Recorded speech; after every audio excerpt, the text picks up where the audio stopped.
Good morning, everyone. Thank you for joining us for this early edition of Reliability 101 and 201.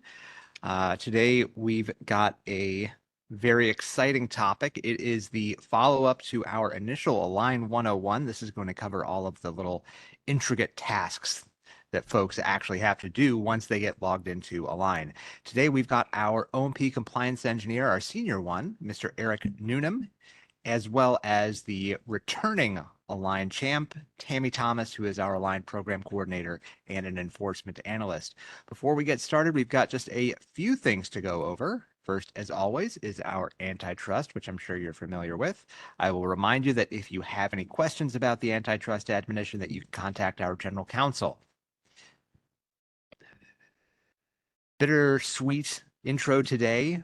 This is one of our last Liability 101 and 201 webinar sessions for 2024. The very last one is going to be this afternoon at the usual time. And then after that, it is back to our regular scheduled programming with Talks with Texas RE on the 26th tomorrow. We've got EPA power sector regulations with a guest speaker. And then on the 27th, also at an early morning time slot, is going to be a supply chain talk with Texas RE. And that one will not be recorded. So do be sure to join us for that, because again, it will not be recorded. And then after a few more talks with Texas RE, we will come up to our cyber and physical security workshop on August 28th. That is going to be both in-person and virtual. In-person registration is going to be limited by our space in person. So if you'd like to attend, be sure to sign up earlier rather than later. Meanwhile, the rest of the ERO is also holding outreach events of their own. NERC continues to hold their GADS wind and solar template and application training. On June 27th, MRO will host their regional summer assessment webinar. Then on July 16th through the 18th, CERC will be hosting their physical security workshop. And on August 13th through the 15th, WEC is hosting their power system security conference. If you have any questions during today's presentation, Slido is the place to submit them. To get to Slido, go to sli.do or slido.com and use the code TXRE. Or as usual, you can use the QR code in the lower right-hand corner of your screen. And while folks are possibly getting signed into Slido, I will turn it over to our presenters to take it away.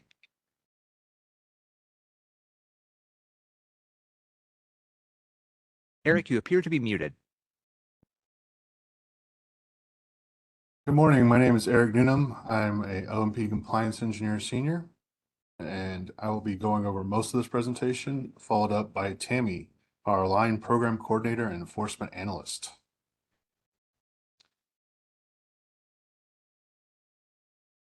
In the Reliability 101 Intro to Align, we showed you how to access Align and the ERO Secure Evidence Locker, or SEL.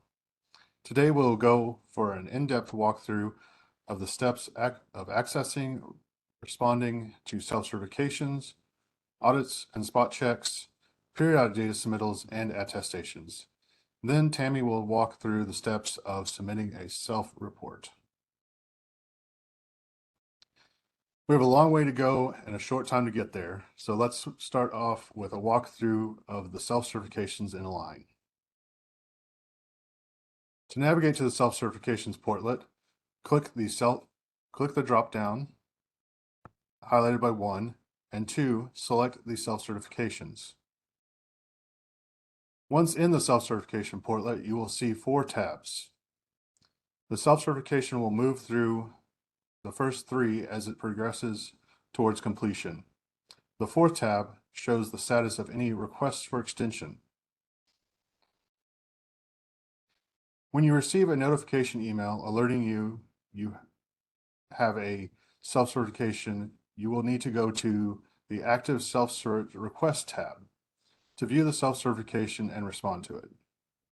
To access the self-certification, you will click on the unique ID and a new window will open. The self-certification consists of 8 sections.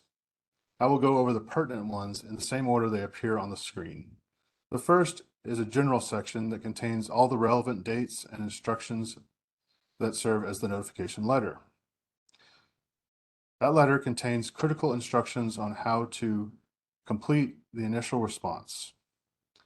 At the bottom of this section is listed the monitoring period start and end dates, the point of contact, the date the self-certification was sent out, the submit or on or after date, and the due date, but no later than date.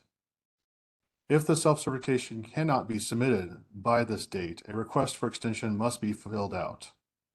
We will go over that later. The second section is the questions section. The questions must be assigned to someone with a submitter role. To do this, 1, click to assign. The screen will refresh, and then 2, click here to finalize. This will open a new window. 3, check the boxes next to the assignee and the standard requirement. And 4, select assign in the action dropdown. And finally 5, click update. Once the question has been assigned, the question will appear as shown in the top left picture. To answer the question, click the words "click here to answer." A new window will pop up, as you can see here in the bottom. It will have 2 boxes. First is a drop-down where you can select your compliance. Next is a text box where you should place a narrative of how you were compliant during the monitoring period. Best practice is to discuss what processes or procedures address this requirement, what internal controls are in place to ensure compliance in terms of the COSO framework, what is the applicable population, and how you can demonstrate compliance for the population. When in doubt, review the questions in the RSAW. When done, you can click Save, which submits the answer, or you can click Save as Draft if you want to come back later. After the questions section is the findings section. Texas RE asks that entities do not use this section, as Texas RE will be entering the findings even if you respond not compliant. Next is the create attestation section. Texas RE asks that you do not use this section either. If the entity feels the requirement is not applicable, coordinate with the point of contact for that self-certification to determine the next steps. Moving on to the request for extension section. This is where a request for extension or RFE can be entered. You should coordinate with the point of contact first. If the point of contact instructs you to enter a request for extension, 1, click the plus icon at the top of the section and a new window will open. 2, select the requirements. 3, enter requested new due date. The approved due date may not be the same, especially if you do not coordinate first.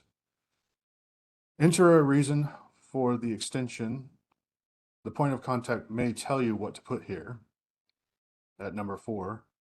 And finally, number 5, click the update button to submit.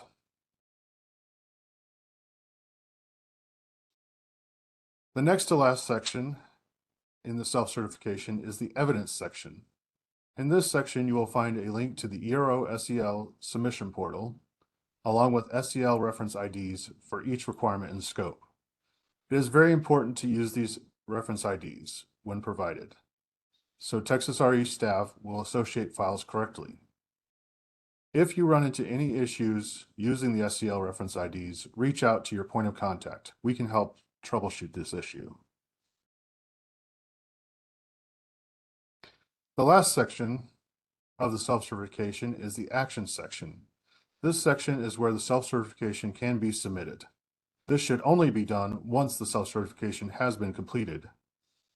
To do this, click the drop-down and select Submit for CEA review. Then click the Update button. Now moving over to the next tab in the self-certification portlet, the Self-Cert Submittals tab.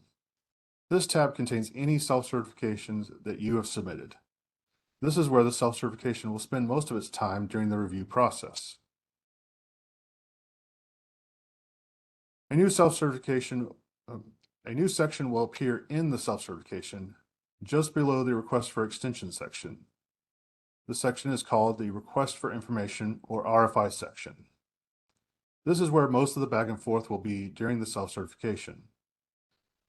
Once the self-certification is submitted, RFIs will be sent to the entity every 2 weeks with a 1-week due date, until the tabletop, at which point RFIs will be sent every day with a 1-day due date. Texas RE will also use RFIs to send over documents such as presentations or end-of-day updates. To open an RFI, click the RFI ID. A new window will open, shown here. To address the RFI, 1. Review the requester comments. 2. Fill out the respondent comments. 3. Select Upload to the SCL if you intend to upload any evidence. 4. Click Save to continue working later. Or 5. Finally, when complete, click Save in Action to submit the response. When Texas RE has completed their review of the self-certification, it will move to the Completed Self-Certs tab. From here, you will be able to review the results of the self-certification. To access the self-certification, click the unique ID.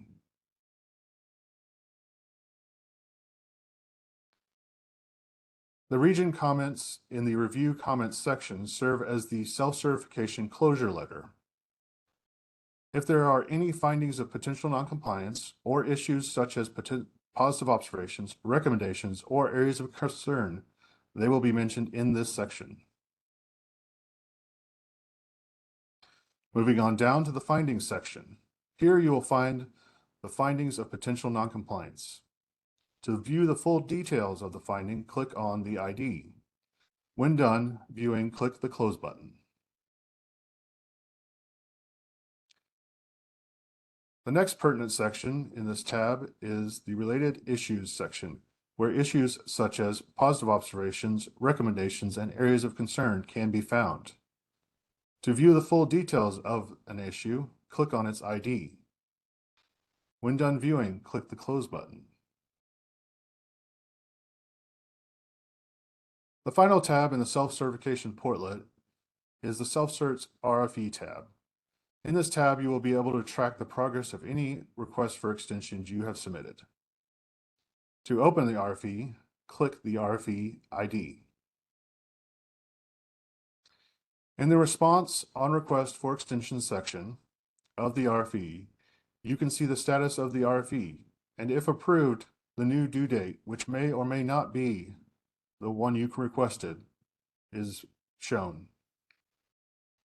When you are done reviewing, click the Close button to exit the RFE.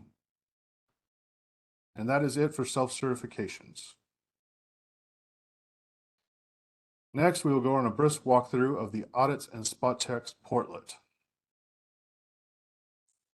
To find the entrance to the Audits and Spot Check portlet, we will go and click on the drop-down, then select Audits and Spot Checks. To open the Audits and Spot Check, you will click on the audit name. The ME in the audit name stands for Monitoring Engagement. You may hear us refer to audits, spot checks, and even self-certifications as engagements. In this part of the presentation, if I say engagement, I mean audit or spot check. With that, let's jump in. When an engagement is first opened, it will appear on the General tab. But to get started, you need to click on the Audit Notification Package, or ANP tab. We will come back to the General tab later. Once in the ANP tab, we can see that it has 5 sections. The first section is the General section, in which can be found the ANP deadline date, the date the ANP was scheduled to be sent, and the ANP visibility date, the date the ANP was actually sent. Most of the time, these will be the same. The next section in the ANP is the ANP documents. Here you will find links to download ANP related documents. Currently, Texas RE uploads one document that is a generalized letter with instructions, team biographies, a schedule of the tabletop, and the confidentiality statement signed by the team lead. Further down is the audit notification letter section. This section has several subsections.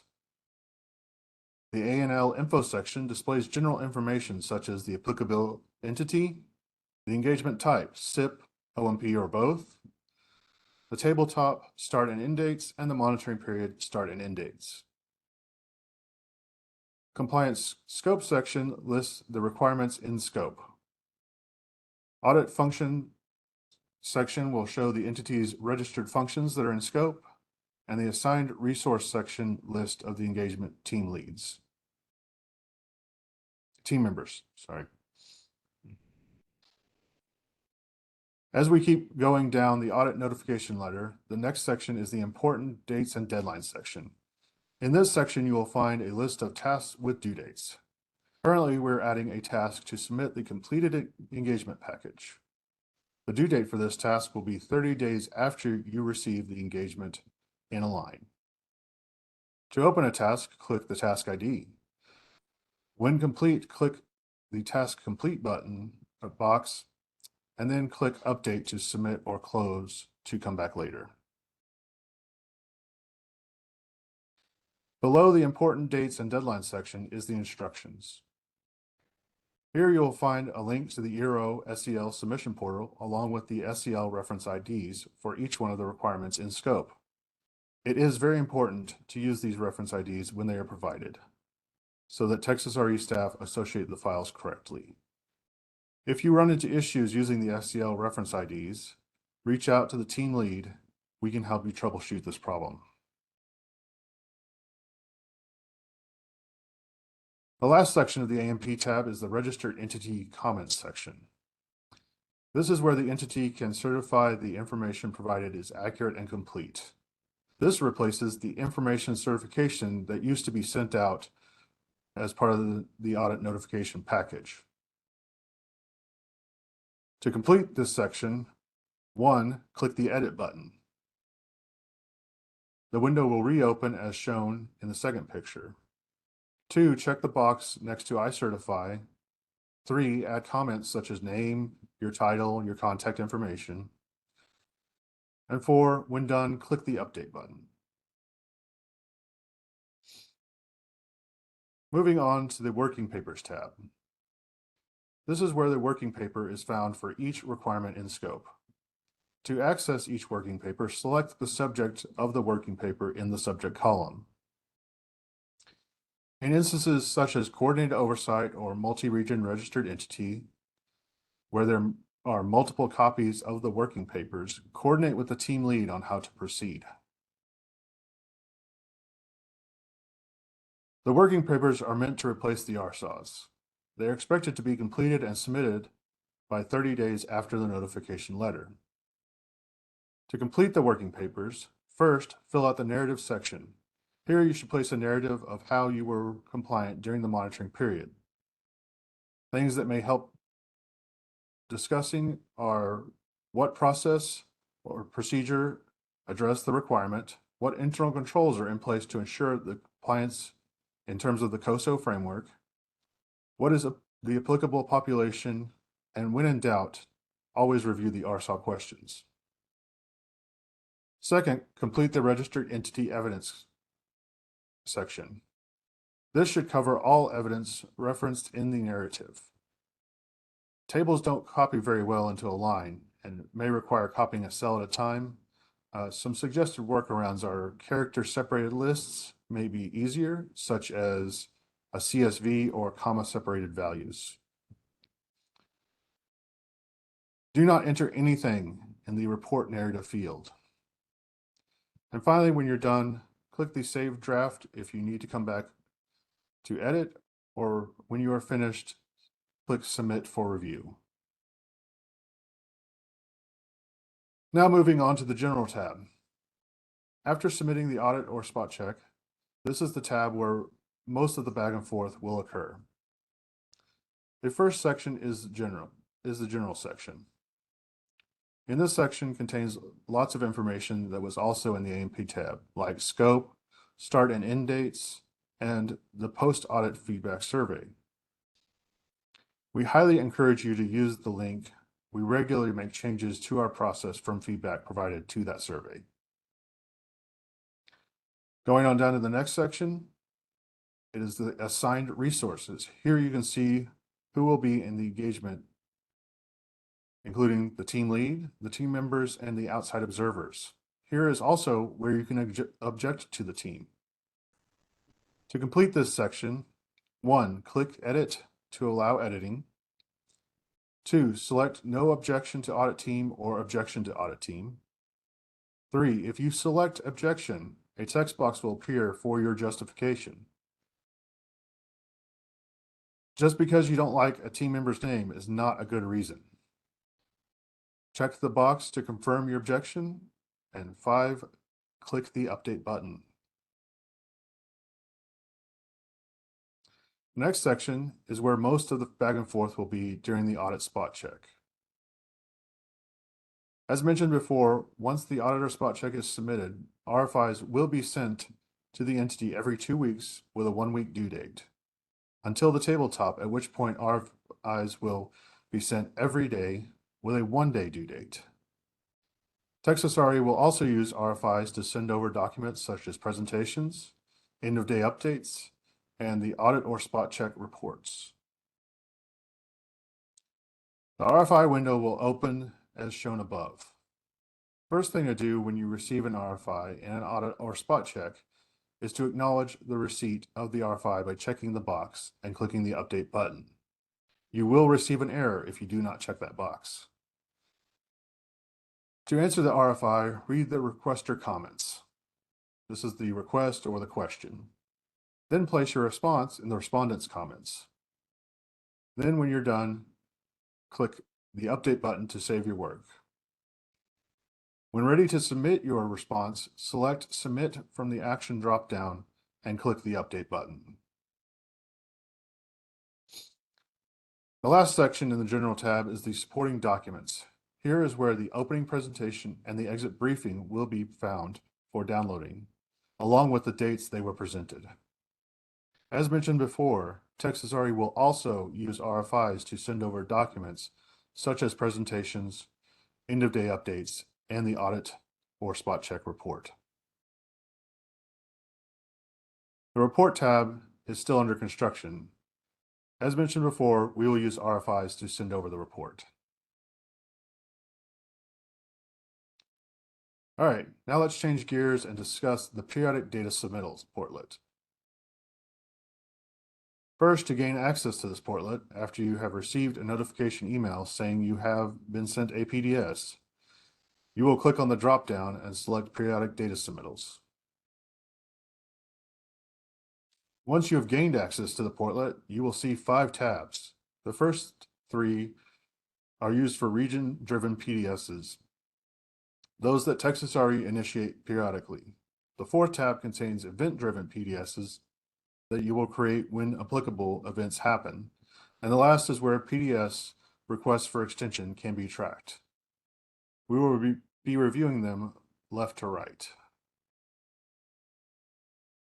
The Active PDS Request tab. This is where the region-driven PDSs such as PRC 23 and FACT 3 are located.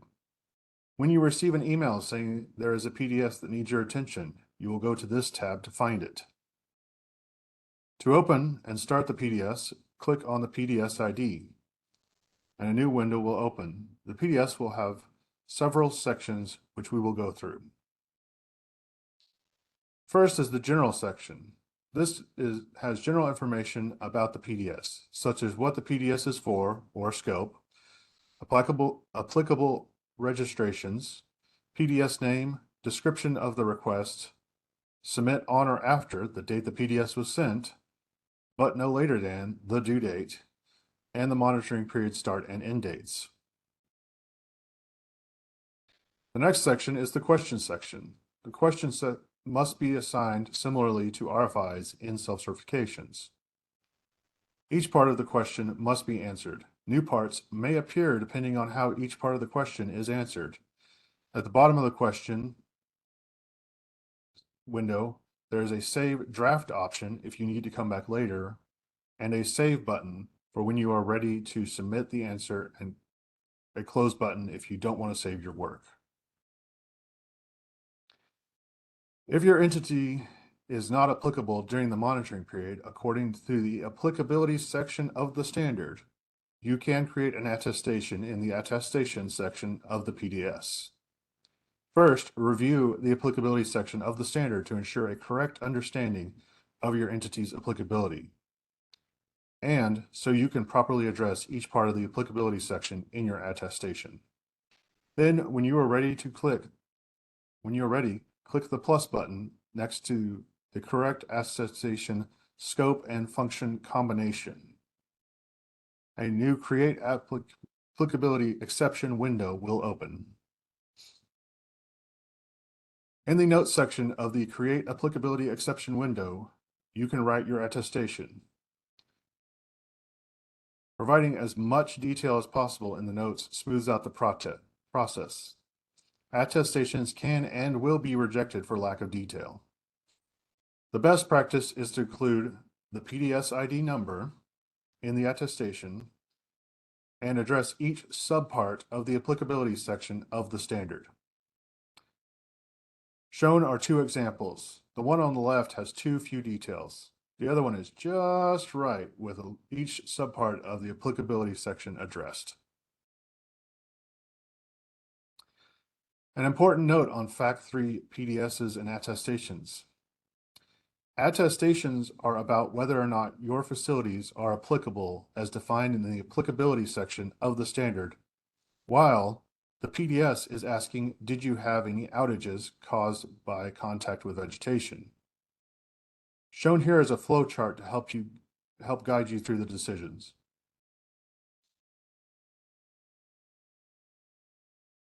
Going back to the PDS window, the next section is where you can create an RFE for the PDS. To start the RFE, click the plus icon. 2, ensure the scope and other information is correct. 3, select proposed new due date. 4, add a reason for the RFE. And 5, update the button to submit. Best practice is to coordinate with Texas RE Compliance Department before submitting an RFE. Next is the evidence section. Here you will find a link to the ERO SCL submission portal along with SCL reference IDs for each one of the requirements in scope. It is very important that you use these reference IDs when provided so we will associate the files correctly. If you run into issues using these reference IDs or any other part of the line, please reach out to us. But in this case, let's talk to the person who sent the PDS. Last is the action section. This is where you will select appropriate action to submit the PDS response. The action dropdown has 3 options. In progress. This is so you can save a draft and come back to it. Submit without data. This is for instances where you are not submitting evidence, such as when you had no outages due to vegetation contact under FACT3. And submit. When choosing this option, a box will appear so you can confirm that you have uploaded the evidence to the SCL for this PDS. When you have selected the appropriate action, click the Update button. Once you have submitted the PDS, it will move over to the PDS Submittals tab. This is where it will remain while Texas RE reviews your response. During this time, we may ask some RFIs to further understand your response, especially if you did not provide enough detail. To open the PDS, you can view and respond to the RFIs by clicking the PDS ID. The RFI section will be located below the Request for Extension section. To open the RFI, click the RFI ID. In the RFI window, you will notice a similar layout to self-certification RFIs. 1, you should review the requester comments. 2, enter your comments. 3, check the box to indicate you're uploading evidence. 4, save if you want to come back later. And 5, save an action to submit. When all the RFIs have been answered and TextRE has finished the review of the PDS, we'll move to the completed PDS requests. Here you can view the final results by clicking the PDS ID to open the PDS.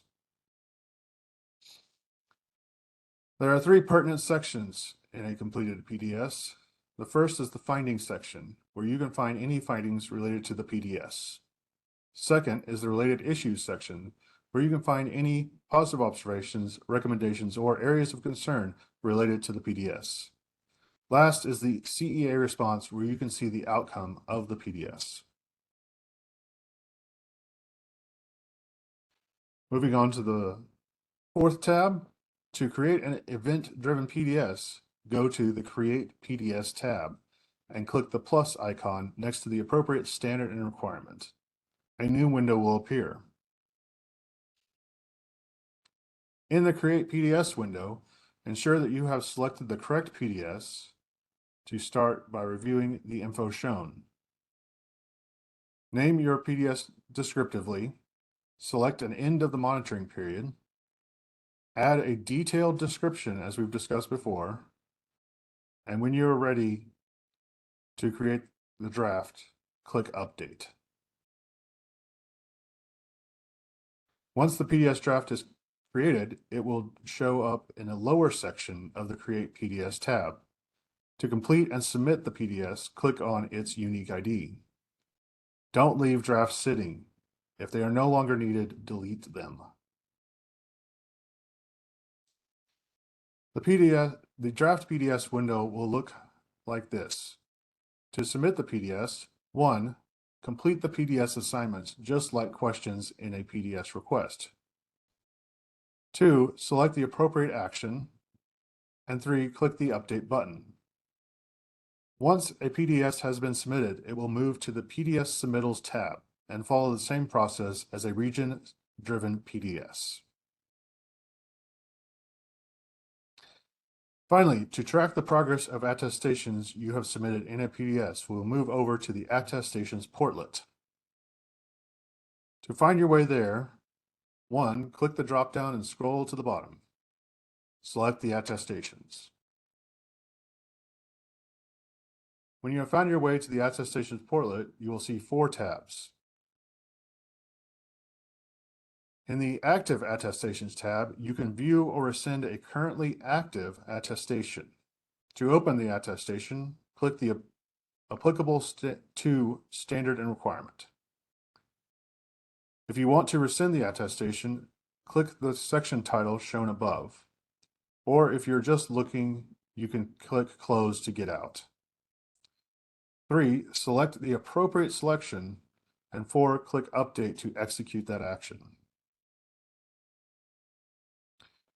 The next tab over is Attestations in Review tab. Here you can find the attestations when you first submit them. Good bet is this one's going to get disapproved for not having the PDS ID or addressing the subparts of the applicability section.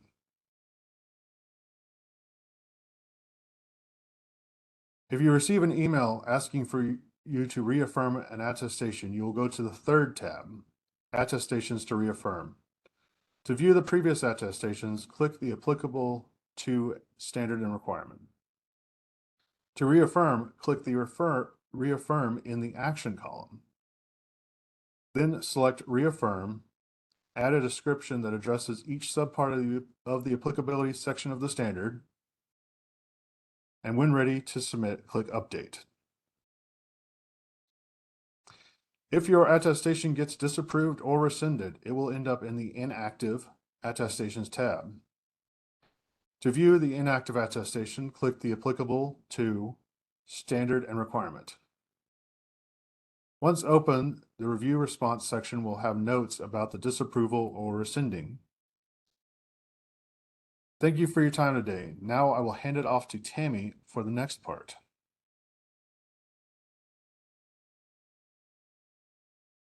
Thank you, Eric. My name's Tammy Thomas. I am the Align coordinator, Align program coordinator, and the enforcement analyst here at Texas RE. If you have any questions about anything to do with enforcement, you can always contact me. And then anything to do with Align, you can always contact me as well. Next slide, please. Today, we're going to go over self-reports. This is how you can actually submit a self-report. When you do the drop-down and select Create a New Self-Report, you'll have the option under Applicable Requirements to create a finding. After that, underneath Create Self-Report, you'll have you will have a plus button. You also might have, depending on your registration, a self-log option. Please click appropriately. After creating it, next slide, please, you will see this window. This window will have all the information that you need to enter in, and will have a submit button at the bottom or a save button at the bottom.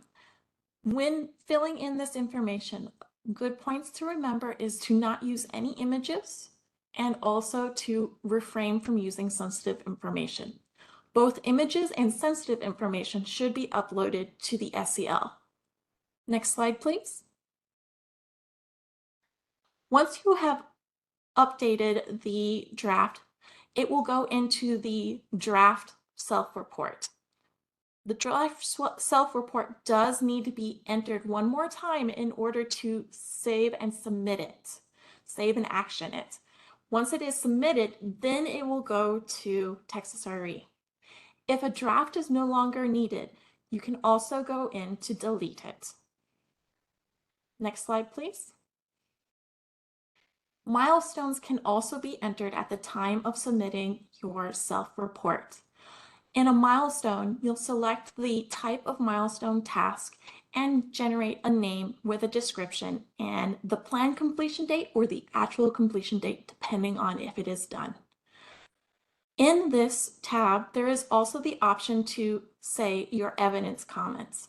A best practice for evidence comments is to include the name of the document that would support this action that was uploaded to the SEL. These are just some of the few things that we do and suggest to do for self-reports. Next slide, please. So that is all for our presentation.